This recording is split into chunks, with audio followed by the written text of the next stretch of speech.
अस्सलामुअलैकुम। Sports world में आपको खुशामदीद कहेंगे। मैं हूं हिफ्सा इम्तियाज। एशिया कप में आज भारत और बांग्लादेश के दरमियान अहम मैच खेला जाएगा और पाकिस्तान ने कल श्रीलंका को लो स्कोरिंग मैच में शिकस्त दे दी है, लेकिन एक बार फिर पाकिस्तानी बॉलर्स कामयाब हुए और बैटिंग में मुश्किलात दिखाई दी हैं।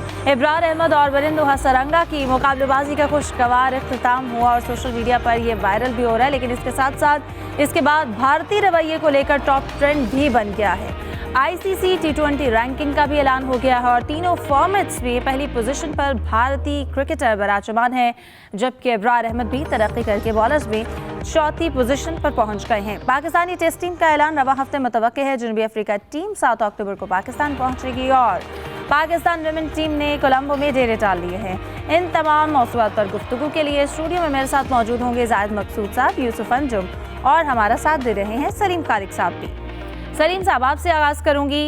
सबसे पहले आप तीनों को वेलकम कहूंगी और उम्मीद करती हूँ आप लोग खैरियत से भी होंगे। सलीम साहब, आज भारत और बांग्लादेश का मुकाबला होगा, लेकिन इससे पहले हम कल पाकिस्तान और श्रीलंका के मैच के हवाले से अगर बात करें तो क्या कहेंगे? एक लो स्कोरिंग मैच था और उसके बावजूद भी हमारे जो बॉलिंग लाइन है वो कामयाब हुई, बॉलर्स कामयाब हुए, लेकिन जो हमारी बैटिंग में मुश्किलात रहीं, एक वक्त पे ऐसा लग रहा था जब स्टार्टिंग में 4 विकेट्स गिरी तो लग रहा था कि ये लो स्कोरिंग मैच भी हम फंसा लेंगे। हाँ क्योंकि हम लोग ये कह रहे थे कि चेस करके देखें तो शायद हम लोग की टीम ज़्यादा बेहतर खेले, लेकिन कल चेस करते हुए भी हम लोग इतना स्ट्रगल कर रहे थे। 80 for 6 हमने उनके कर दिए थे, 80 for 5 हमारे हो गए। वो तो भला हो हुसैन तलत और नवाज़ का, जिन्होंने एक 50+ की नाकाबिले शिकस्त शराकत बनाकर पाकिस्तान को जितवा दिया। और वो जो 3 छक्के 1 ओवर में लगे नवाज़ के, उसकी वजह से 2 ओवर पहले पाकिस्तान ने मैच फिनिश किया तो थोड़ा नेट रन रेट भी उसका बेहतर हुआ। लेकिन ओवरऑल अगर हम देखें तो बॉलिंग में हमारी परफॉर्मेंस अच्छी रही। अच्छी चीज़ ये, शाहीन ने कल पहले ही ओवर में विकेट ली, 3 आउट किए। अबरार ने बहुत अच्छी बॉलिंग की क्योंकि विकेट 1 मिली, लेकिन 4 ओवर में सिर्फ 8 रन दिए। हुसैन तलत, जिनको ऑलराउंडर कहा जाता है, लेकिन पूरे कैरियर में बहुत कम उनको बॉलिंग मिली। कल उनको बॉलिंग मिली तो उन्होंने एक ही ओवर में 2 विकेटें ले ली। 2 बॉलर को इनफैक्ट 2 विकेटें उन्होंने ली। हारिस रऊफ़ की थोड़ी पिटाई तो होती है, लेकिन 2 आउट कल वो भी कर गए थे। तो ओवरऑल बॉलिंग में हमारी परफॉर्मेंस सही थी, लेकिन 80 for 6 के बाद 130+ करवाना ये भी थोड़ा सा अजीब लगा कि जब 80 for 6 कर लिए तो चलो ज़्यादा 105-110 पर आउट कर देते। उसके बाद बैटिंग में साहबजादा अच्छा खेल रहे हैं, टूर्नामेंट में भी वो टॉप चार्ट पे नंबर 2 हैं इस वक्त। लेकिन जो फ़खर सर पर बॉल लगी थी उसके बाद थोड़ा सा वो खेल नहीं पाए जिस तरह का खेलते हैं। लेकिन एक चीज़ को हमें अप्रिशिएट करना चाहिए कि तगड़ा प्लेयर है, वापस नहीं गया, खेलता रहा, बार बार चक्कर भी आ रहे थे उनको, लेकिन गए नहीं, वो खेले लेकिन खेल नहीं पाए फिर इस तरह। हालांकि मुझे ऐसा लग रहा था कि शायद कंकशन रिप्लेसमेंट के तौर पर हसन नवाज़ आ जाए, लेकिन फ़खर ने खेला। फिर इस तरह बाकी भी हमारी जो बैटिंग है स्ट्रगल कर रही है। हमने देखा टॉप ऑर्डर और हमारी जो मिडिल ऑर्डर है बिल्कुल फ्लॉप रही। सलमान आगा हैं, साइम है, लेकिन फिर वो 2 ऑलराउंडर, उनमें से एक वो था हुसैन तलत जिसको पिछले मैच में बहुत ज़्यादा तनकीद का सामना करना पड़ा था। एक वो प्लेयर होता है जो तनकीद के बाद बिल्कुल ढह जाए, एक प्लेयर वो होता है कि तनकीद के बाद उठकर सामने आए। गो के उन्होंने इंटरव्यू में बाद में ये बोला कि मैं सोशल मीडिया तक देख नहीं रहा था, लेकिन मुझे पता है, सबको पता चल रही होती हैं बातें कि उनके बारे में क्या हो रही हैं।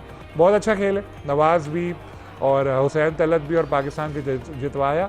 अब बांग्लादेश के खिलाफ जो मैच होगा कल, उससे पता लगेगा कि बज़ाहिर लग रहा है कि पाकिस्तान फाइनल में पहुंच सकता है। इंडिया से तीसरा मैच होगा, लेकिन जिस तरह की हमारी परफॉर्मेंस चल रही है, हमें तो यूएई के खिलाफ भी डर ही लगता है कि पता नहीं क्या हो। इसलिए बांग्लादेश को भी हमें आसान नहीं समझना चाहिए, लेकिन उम्मीद यही रखनी चाहिए कि मैच जीत के हम फाइनल में पहुंचेंगे और फिर भारत के खिलाफ भी अच्छा परफॉर्म करेंगे। सही।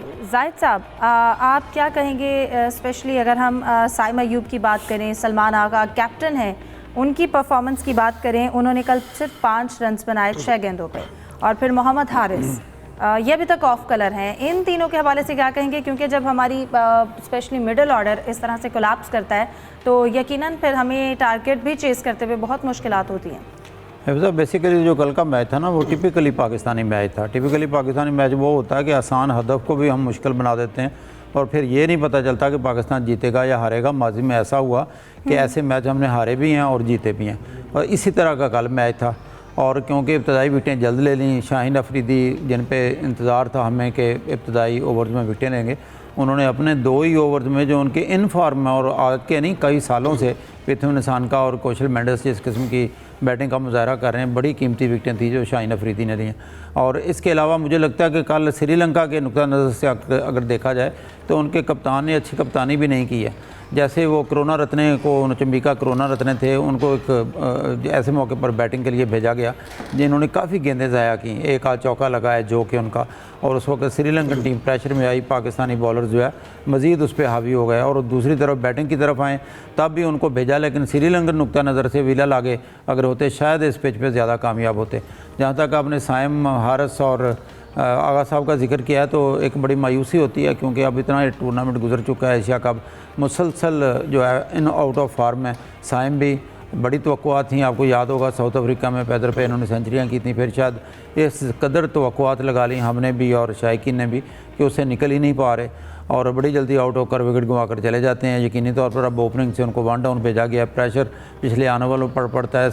हम सलमान आगा पे बहुत कुछ कह चुके हैं कि जब तक कैप्टन नहीं चलेगा फिर टीम को भी एक जो है ना वहाँ पे हौसला नहीं मिलता कि बैटिंग में या बॉलिंग में। कल उन्होंने 1 ओवर तो कराया, लेकिन जाहिर है यहाँ पे कल साइम ना बैटिंग में अच्छी बैटिंग कर सके, 2 रन पे आउट हो गया और ओवर उनको दिया नहीं गया। नवाज को बॉलिंग दी गई, ना साइम को बॉलिंग दी गई। तो मोहम्मद हारिस का भी यही हाल है, हम काफ़ी तवक्को करते हैं, वो एक्सपेक्टेशंस होती हैं मोहम्मद हारिस से, और पिछले मैच में कहा भी जा रहा था कि क्यों नहीं इनको जल्दी भेजा गया, और मोहम्मद हारिस को भी चांस मिलता है तो बाहर आ जाते हैं। और कल ज़ाहिर है वही दाद देनी पड़ेगी कि जिनका बैट बिल्कुल नहीं चल रहा था इंडिया के ख़िलाफ़, मोहम्मद नवाज़ कल वो खूब खेले, छक्के भी लगाए और बहुत ही शानदार उन्होंने बैटिंग की, बल्कि दोनों ने, हुसैन तलत ने और उन्होंने काफ़ी पाकिस्तान को जीत दिला दी। एक मौके पे काफ़ी मुश्किल लग रहा था। हुसैन तलत को हम पहले भी जिक्र कर चुके हैं कि लास्ट जब इंडिया के ख़िलाफ़ मौका मिला तो बांग्लादेश के बाद मिला था, और जो बाद में उन्होंने प्रेस कॉन्फ्रेंस किया इसमें भी उन्होंने बताया कि वो 2 या 3 दफ़ा टीम में आते रहे, फिर फेल होते रहे, फिर चांस नहीं मिलता रहा,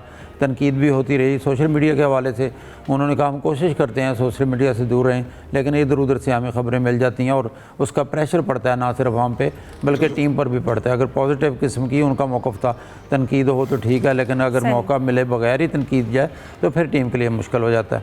तो एक दिलचस्प मैच था बहरहाल देखने के लायक, और टॉस में लकीर पाकिस्तान के पहले टॉस जीत गया और पाकिस्तान चेसिंग पे चला गया और अच्छी बॉलिंग की शाहीन अफरीदी और उनके साथियों ने। बिल्कुल यूसुफ, कल हम बात कर रहे थे कि श्रीलंका की जो फील्डिंग है वो बहुत अच्छी फील्डिंग वो कर रहे हैं, तो कल के मैच में आपको क्या लगा, पाकिस्तानी फील्डिंग है वो किस लेवल की रही, और इसके साथ साथ हम क्यों एक आसान मैच भी, एक लो स्कोरिंग मैच भी हम क्यों वो फंसा देते हैं, और या हम बहुत ही रिलैक्स हो जाते हैं, स्ट्रैटेजी उस तरह से नहीं बनाते हैं कि एक आप आसानी से जीत के अपना जो रन रेट है उसको बेहतर कर सकते हैं, लेकिन हम फिर भी मुश्किल में पड़ जाते हैं।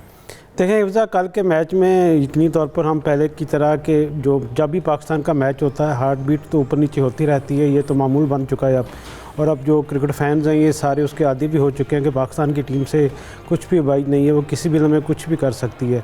कल के मैच में भी हमने देखा कि पाकिस्तान की टीम टॉस जीतने के मामले में लकी रही, फिर उसके बाद पाकिस्तान की जो बॉलिंग थी वो कल हमने देखा कि ठीक पीक पर वो नज़र आई, और पाकिस्तानी फील्डर ने भी थोड़ी बेहतर कोशिश की है कि जो फील्डिंग करते हुए नज़र आए, लेकिन जब बैटिंग शुरू हुई तो फिर दोबारा वही सूरत हाल पैदा होगी कि अल्लाह करे कहीं पाकिस्तान मैच हार ही ना जाए, इस तरह की सूरत हाल होगी थी।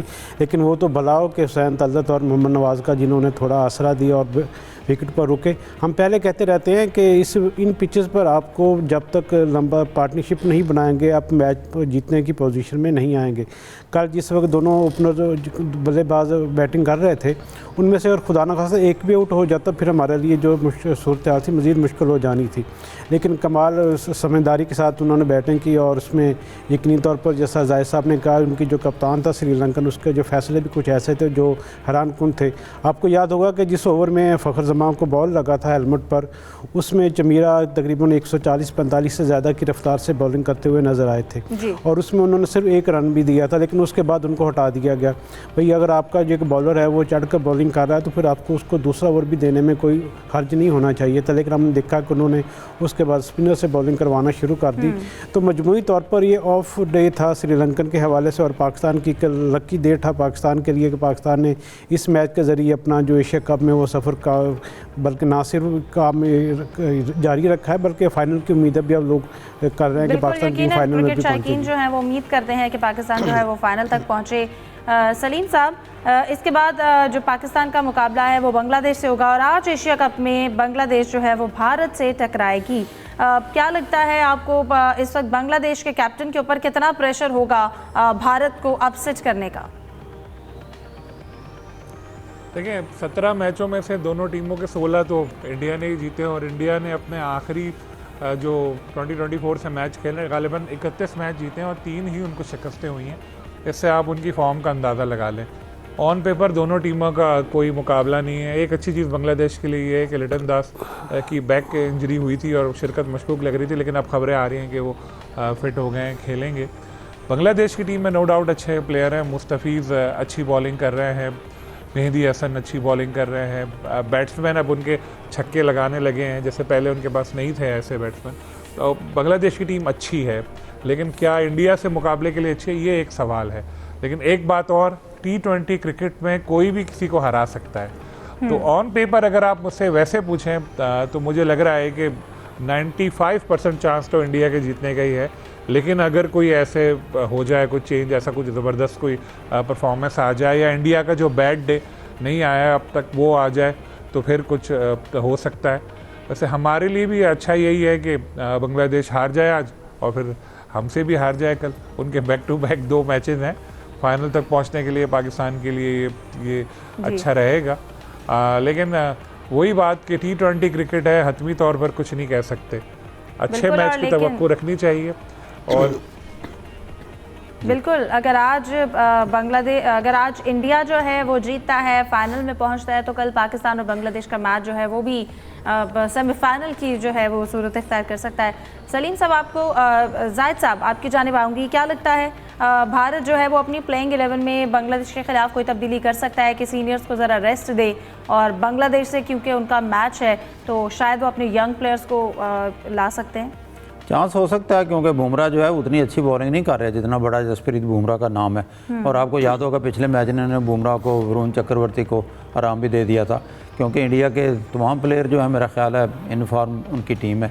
और अब जैसा अभी जिक्र भी कर रहे थे सलीम साहब कि उन्होंने 17 में से 16 मैचेस जीते हैं। 2019 में एक मैच जीता था बांग्लादेश जो दिल्ली में हुआ था, और हालांकि उसके भी रोहित शर्मा कैप्टन थे, शेखर धवन थे, के राहुल थे, ऋषभ पंत थे, यानी कि बड़े उनके नामवर जो है।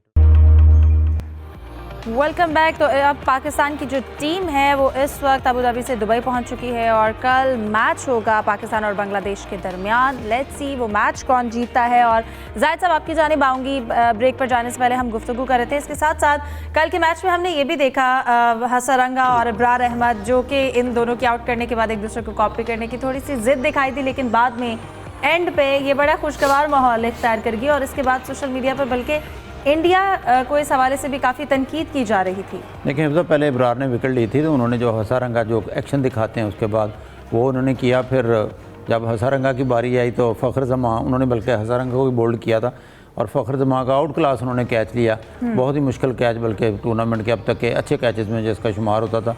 उसके बाद उन्होंने 2 विकेटें भी ली। तो हर बार उन्होंने जो इब्रार एक्शन करते हैं वो किया। उस वक्त तक तो यूँ लगता था एक टसलबाजी दोनों में जारी है, लेकिन एंड पे जब दोनों ने गपशप की, एक दूसरे को गले लगाया, तो इंडिया के लिए बहुत बड़ा मैसेज था जो आपने खुद इशारा किया कि टॉप ट्रेंड बना हुआ सोशल मीडिया पे कि आप हाथ मिलाने से नहीं, ये है असल गेम की, क्रिकेट की जेंटलमैन गेम की रूल जो है वो ये है कि जो मर्जी आप ग्राउंड के अंदर करें, बाहर आपके अच्छे तलकात होने चाहिए। बिल्कुल ठीक है। सलीम साहब आपकी जानिब आऊँगी। 7 अक्टूबर को साउथ अफ्रीका की टीम जो है वो पाकिस्तान पहुँचेगी। 12 से जो टेस्ट है वो स्टार्ट होगा। आपको क्या लगता है कुछ ही दिनों में टेस्ट टीम की भी अनाउंसमेंट की जाएगी? जी बिल्कुल, मेरे ख्याल अब कुछ दिनों में होने वाली है टीम की अनाउंसमेंट, और क्योंकि अब टाइम भी कम रह गया तो उम्मीद यही है कि सारे जो हमारे पहले खेलने वाले थे वो जैसे बाबर हैं, रिजवान, उनका भी कमबैक होगा। और टेस्ट क़यादत शान मसूद को बरकरार रखने का ऐलान हो चुका है। ऐलान मतलब अभी वाज़े तो नहीं है, लेकिन ये कंफर्म है। मेरी पीसीबी के एक आला ऑफिशियल से भी बात हुई, उन्होंने भी मुलाकात के बाद शान ही क़यादत जारी रखेंगे। थोड़ा सा मैं उसमें ऐड करना चाहूँगा जो आपने उनसे जाहिद साहब से सवाल पूछा था हसरंगा वाला। देखिए असल क्रिकेट यही होती है कि अगर फील्ड में आपके दरमियान कोई हल्की फुल्की नाचाकी भी हो गई, कुछ आपने कर दिया, लेकिन बाहर निकल के सही हो जाओ। ये इंडियन टीम के साथ भी ऐसे ही था। जब अभी ये जो जहाँ से ये सारा झगड़ा शुरू हुआ था लेजेंड्स लीग में, उसमें खाना खाने तक ये लोग साथ जाते थे। ये सोशल मीडिया और जब जैसे हाथ मिलाया सूर्या ने कैप्टन्स की प्रेस कॉन्फ्रेंस में, उसके बाद ये लोग डर गए प्लेयर्स भी ना। तो अब वो ज़रा कैमरे के सामने या वैसे डरते हैं, वो कहते हैं यार कोई तस्वीर बना के ना डाल दे कि यार मैं इससे बात कर रहा हूँ, इससे करूँ। लेकिन क्रिकेट ऐसी ही होती है कि आप लोग फील्ड में अगर एग्रेशन भी दिखा रहे हैं, बाद में हंसी मजाक करें, जैसे अबरार और हसारंगा की वो तस्वीर आई, वो फुटेज आई, क्या ज़बरदस्त लग रहा था। यही क्रिकेट है, मुझे तो देख के बहुत अच्छा लगा। और श्रीलंकन वैसे होते भी बड़े स्वीट हैं, चाहे वो क्रिकेटर्स हों चाहे लोग हों, वो पाकिस्तानियों से बड़ी मोहब्बत भी करते हैं। बिल्कुल। यूसुफ, आप कुछ ऐड करना चाहेंगे? देखें, पाकिस्तान और साउथ अफ्रीका के दरमियान तैयारियां तो शुरू हो गई हैं, लेकिन एक हैरानगी की बात है कि स्पिन ट्रैक बनाए जा रहे हैं और शायद वही तजर्बा किया जा रहा है जिस तरह हमने इंग्लैंड को मुल्तान टेस्ट में उनको ज़ेर किया था। हालांकि आपको याद होगा कि 2021 में दो पाकिस्तान और साउथ अफ्रीका के दरमियान 2 टेस्ट मैचेस खेले गए थे, पाकिस्तान लाहौर और रावलपिंडी में, और दोनों जो मैचेस थे वहाँ पर उस वक्त फास्ट बॉलर ने बेहतरीन बॉलिंग की थी। हसन अली ने 10 खिलाड़ी को आउट किया था, रिजवान ने सेंचुरी स्कोर की थी। तो इससे पहले भी जब 2007 में साउथ अफ्रीका की टीम ने विज़िट किया था पाकिस्तान को, उस वक्त भी फास्ट ट्रैक बनाए गए थे, लेकिन अब स्पिन ट्रैक की तरफ इशारा किया गया कि शायद स्पिन ट्रैक बनाकर हम उनको एक बार फिर से स्पिन ट्रैक जो है वो बनाए जा रहे हैं। अब ये 12 अक्टूबर से टेस्ट जो है उसका आगाज़ होगा, इस पर भी बात करेंगे। प्रोग्राम को वाइंड अप करते हैं, हमें दीजिए इजाज़त। अल्लाह हाफ़िज़।